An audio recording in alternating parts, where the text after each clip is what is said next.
चिराग जिधर पूरा पासवान उधर, पूरा दलित उधर। तो यहाँ एक चूक करेंगे ना, एक गलती करेंगे तो चिराग पासवान उनसे बड़ा लीडर बन जाएंगे। पशुपति पारस पहुँच जाए तो चिराग पासवान का नारा इतना लगेगा कि पशुपति पारस को मंच छोड़ के भाग जाना पड़ेगा। चिराग पासवान एक ऐसा नेता है जो युवाओं के लिए चहेता बनते जा रहा है। चिराग पासवान एक ऐसा प्लेयर है जो मैच पूरा फंस जाएगा ना तो चिराग पासवान से बॉलिंग कराया जा रहा है। हमारे साथ बातचीत करने के लिए केशव यादव है पब्लिक स्टेशन से। सबसे पहले बहुत स्वागत है। और इससे पहले हम ये जानने का प्रयास करेंगे आपसे कि जिस तरीके से चिराग पासवान की लोकप्रियता बढ़ रही है, लोगों के अंदर उनका जो विश्वास है वो बढ़ता जा रहा है, कैसे देखते हैं इसको आप? देखिए, चिराग पासवान की लोकप्रियता आज से नहीं है। चिराग पासवान की लोकप्रियता उनके पिता की वजह से भी है और चिराग पासवान के अंदर जो काबिलियत है उसके वजह से भी चिराग पासवान की लोकप्रियता है।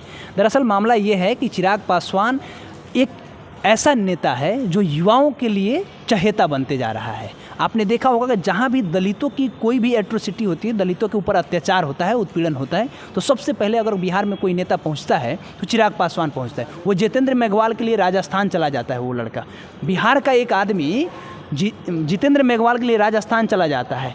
जब किसी के साथ भी कुछ होता है तो चिराग पासवान सबसे पहले पूछता है, तो उसको मंत्रिमंडल में इसलिए शामिल किया जा रहा है भाजपा के द्वारा क्योंकि बिहार में जब चुनाव होगा ना 2024 का लोकसभा का, खास करके बिहार की बात करें तो जो पासवान और जो दलित वोट है उसको साधने की कोशिश की जाएगी चिराग पासवान के माथे, क्योंकि वो जान गए हैं कि पशुपति पारस को कब तक हमको अपने साथ रखना है, कब किस बॉलर को, जैसे होता है ना, महेंद्र सिंह धोनी को पता है कि कब किस बॉलर को यूज कर लेना है, कब हमको किसका स्पेल ख़त्म कराना है और लास्ट ओवर में हमको किससे बॉलिंग कराना है। तो ठीक वैसा ही है, चिराग पासवान एक ऐसा प्लेयर है जब मैच पूरा फंस जाएगा ना तो चिराग पासवान से बॉलिंग कराया जा रहा है। लेकिन एक जो कह रहे हैं कि हाजीपुर से चुनाव लड़ेंगे, तो उसमें बहुत कंट्रोवर्शियल ये चीज़ हो जा रहा है कि उनके जो चाचा जी हैं पशुपति पारस जी और चिराग पासवान दोनों जब एक सीट से लड़ेंगे तो बहुत डिफिकल्ट हो जाएगा, क्योंकि दोनों लोग जो है कि एक ही घर के हैं और एक ही वोट को जो है कि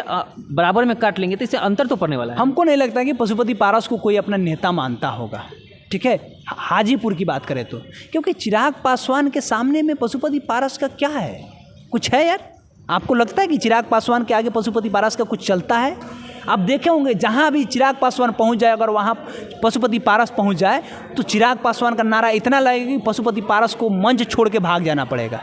ये आपने देखा भी है, जब रामविलास पासवान के लिए पुण्यतिथि मनाया जा रहा था तो वहाँ पे पशुपति पारस को गो बैक का नारा लगा और चिराग पासवान जिंदाबाद का नारा लग रहा था, आपने देखा होगा। तो पशुपति पारस की क्रेज नहीं है युवाओं में, लोग मानता है किसको, चिराग को, क्योंकि चिराग जिधर पूरा पासवान उधर, पूरा दलित उधर। और आप ये वीडियो डाल रहे हैं ना, आप देखिएगा कमेंट बॉक्स देखिएगा, next CM of Bihar Chirag Paswan लोग लिखता है, ठीक है, लिखता है। वो अलग बात है कि तेजस्वी यादव की लोकप्रियता उनसे ज़्यादा है और उनकी फैन फॉलोइंग उनसे ज़्यादा है। अगर तेजस्वी यादव यहाँ एक चूक करेंगे ना, एक गलती करेंगे तो चिराग पासवान उनसे बड़ा लीडर बन जाएंगे। और रेस में तो बहुत सारे युवा नेता है, कन्हैया सिंह है, कन्हैया कुमार जो लीडर है, सीपीआई के थे, अब कांग्रेस के चले गए। ऐसे ऐसे इतना लीडर है ना बिहार में युवा जो आने वाले समय में आगे बढ़ रहा है। तो तेजस्वी यादव, चिराग पासवान या कन्हैया कुमार या इसके अलावा में तमाम ऐसे नेता है जो सब किसी की लोकप्रियता है, लेकिन चिराग पासवान की लोकप्रियता इतनी है कि नरेंद्र मोदी को लगता है कि बिहार में अगर चुनाव जीतना है तो चिराग पासवान को मंत्रिमंडल में शामिल करना होगा, चिराग पासवान को Z+ की सिक्योरिटी देनी होगी, चिराग पासवान के लिए हमें किसी न किसी मंत्री पद को हटाना होगा, किसी को हटाना होगा। जैसे पशुपति पारस की बातें चल रही है कि पशुपति पारस को हटा दिया जाएगा, अब चिराग पासवान को मंत्रिमंडल में शामिल किया जाएगा। प्रधानमंत्री नरेंद्र मोदी के हनुमान भी माने जाते हैं चिराग पासवान, तो जो आने वाले लोकसभा का चुनाव है उसमें इनको तो मंत्रालय दे दिया जा सकता है, चाहे जो भी हो, लेकिन आने वाला जो 25 का जो चुनाव है, विधानसभा का चुनाव, उसमें क्या कुछ इफेक्ट पड़ेगा? नहीं, भाजपा एक ऐसी पार्टी है, वो कब किस आदमी को किस समय तक रखना है वो देखती है। 24 तक वो देख लेगी, 24 में जीत जाएगी, 25 में उसका कुछ लेना देना नहीं रहेगा।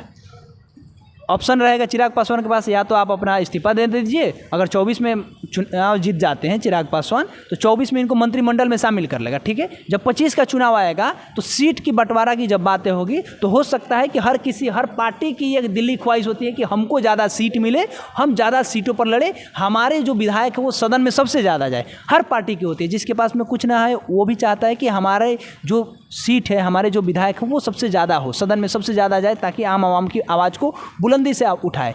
तो उस समय सभी किसी से लड़ाई होता है, तो उस समय चिराग पासवान कहाँ रहेंगे, ये चिराग पासवान तय करेंगे, ये हम और आप नहीं तय कर सकते। एक खबरें और चल रही है कि चिराग पासवान जो है वो हाजीपुर से भी चुनाव लड़ेंगे और जमुई के जहाँ से वो सांसद है वहाँ से भी चुनाव लड़ेंगे। अगर ज़रूरत पड़ा तो अन्य कई जगहों से भी वो चुनाव लड़ सकते हैं, ऐसा संकेत जो है वो मिल रहा है। क्या ये होता है ना कि अगर आपके पास लोकप्रियता है, आपके पास शक्ति है, तो आप कहीं से भी चुनाव लड़के जीत जाइए। कहा जाता है ना कि देश के प्रधानमंत्री के पास इतनी शक्ति है, जो भारतीय जनता पार्टी के नेता है वो कहते हैं कि प्रधानमंत्री के पास इतनी शक्ति है कि वो जहाँ से चाहेंगे वहाँ से लड़ जाएंगे और वहाँ से सीट निकाल लेंगे।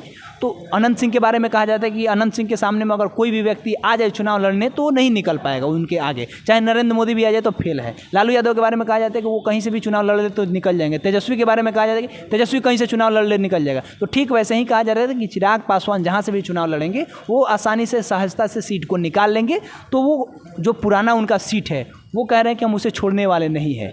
जमुई से भी चुनाव लड़ने की बातें हो रही है और हाजीपुर से भी चुनाव लड़ने की बातें हो रही है। हाजीपुर उनका मातृ सीट है, उनके माता पिता वहाँ पे रहे, वहाँ से जीते, इसलिए वहाँ से जा रहे हैं। और जमुई इनको मिला हुआ था तो जमुई भी नहीं छोड़ना चाहते हैं। ये सच में एक बड़ी बात है कि अगर कोई व्यक्ति वहाँ के लिए काम कर रहा है और उसको लगता है कि यहाँ के आम आवाम को हमारी ज़रूरत है तो वो लड़ रहा है, ठीक है। अब देखना यह है कि सदन में कहाँ से पहुँचते हैं, जमुई से पहुँचते हैं कि हाजीपुर से पहुँचते हैं, क्योंकि पशुपति पारस जब वहाँ होंगे तो लड़ाई थोड़ी सी तो होगी भाई, क्योंकि इनके पिता के इक्वलिटी के लीडर हैं जो पशुपति पारस है, इनके पिता के भाई है और अपने ही चाचा से चुनाव होगा। और एक और बात होगा कि वहाँ से एक और संकेत जा रहा है कि राष्ट्रीय जनता दल से जो चिराग पासवान की बड़ी पत्नी थी और उनके जो बेटी है उनको चुनाव लड़वाया जाएगा, यानी साधु पासवान जो है चिराग पासवान की जीजा, उनकी पत्नी भी वहाँ से चुनाव लड़ेगी। तो ये एक ही परिवार के 3 लोग वहाँ से चुनाव लड़ने की बातें कर रहे हैं। तो देखना होगा कि बाजी कौन मार के जाता है और सिकंदर वहाँ से कौन बनता है। हाजीपुर का सीट जो होगा वो हॉट सीट कहा जाएगा और उसको देखा जाएगा कि चिराग सदन में पहुँच रहे हैं कि राष्ट्रीय जनता दल से जो प्रत्याशी होंगी, ये साधु पासवान की पत्नी, चिराग पासवान के जो जीजा है उनकी जो पत्नी है वो होगी, या पशुपति पारस। जिस तरीके से प्रधानमंत्री नरेंद्र मोदी चाहे अमित शाह हो गए, ये लोग हमदर्दी जिस तरीके से दिखा रहे हैं चिराग पासवान के प्रति, मतलब आपको क्या लगता है कि आने वाले 25 में मुख्यमंत्री का दावेदार भाजपा की तरफ से भी हो सकते हैं? बिल्कुल, क्योंकि उनके पास में वो बहुत लोगों को कह के रखे हैं, वो सबको डार्क में रखते हैं। पहले विजय सिन्हा को रखे, उससे पहले रखे थे संजय जायसवाल को, उसके बाद सम्राट चौधरी को रखा जा रहा है, अभी चिराग पासवान को लाया जा रहा है। तो बीजेपी एक ऐसी पार्टी है ना कि सबको बोल देगी सतीश तू हो हीरो, राहुल तू हो हीरो, शिबू तू हो हीरो, चंदन तू हो हीरो, सभे के हीरो बना देवे के वो लोग चाहेला, बाकी कौन ना। तो क्या लगता है मतलब तकरीबन 6 से 7% वोट जो है वो चिराग पासवान लेकर आए थे इस बार, लेकिन मतलब लोकप्रियता जिस तरीके से बढ़ रहा है उसमें ग्रोथ हो सकता है वोट? बिल्कुल बिल्कुल, ये चुनाव आएगा तो चुनाव में पता चलेगा कि इनकी लोकप्रियता बढ़ी कि नहीं बढ़ी, जनता इनके लिए बटन दबाई या नहीं दबाई, जनता इनसे गुस्सा है या नहीं है। ये तो 24 में जब चुनाव होगा और जब लोग बूथ पे जाएंगे तो पता चल जाएगा एग्जिट पोल में कि हाँ इनको बढ़त मिल रही है या घटत हो रही है। चलिए बहुत बहुत धन्यवाद। तो ये कुल बातें थी कि जिस तरीके से चिराग पासवान की लोकप्रियता बढ़ रही है वो कहीं ना कहीं बहुत बड़ा बिहार में संकेत देने जा रहा है और स्पष्ट तौर पर अगर उन्हें मंत्रालय मिलता है तो बहुत बड़ी उनकी उपलब्धि भी होगी और आने वाले विधानसभा चुनाव में उनके लिए बहुत चूर्ण का काम करेगा। फिलहाल इस विषय में आप क्या सोचते हैं कमेंट सेक्शन में जरूर प्रतिक्रिया साझा कीजिएगा। तब तक के लिए धन्यवाद। जय हिंद, जय बिहार।